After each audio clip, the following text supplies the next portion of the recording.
New York City was not built to be admired. It was built to survive. Before the towers, before the lights, before the noise. This land was quiet once. Forests covered the ground. Water dictated movement. When the Dutch arrived in the early 1600s, they built only what they needed. Wooden structures, narrow paths, temporary shelter for an uncertain future. Nothing here was meant to last.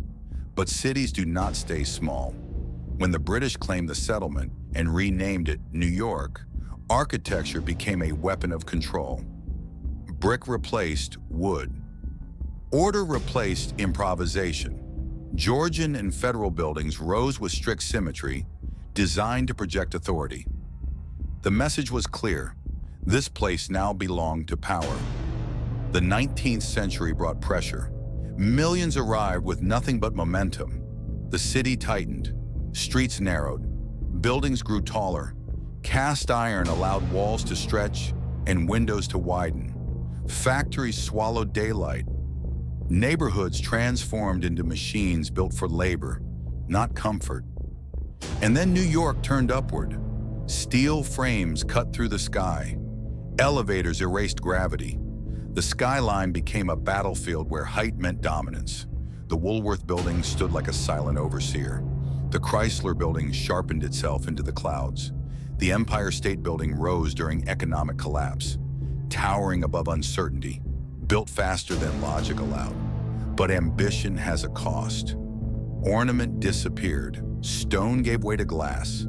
After World War II, modernism stripped buildings of emotion. Cold lines controlled spaces. The Seagram Building set the tone. Power was no longer decorative. It was efficient, untouchable. The city grew harder. Streets fell into shadow. Older buildings were erased without ceremony.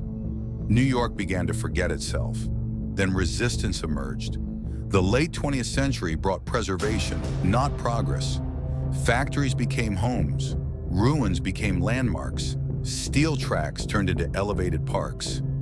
The city stopped asking what could be destroyed and started asking what could be saved.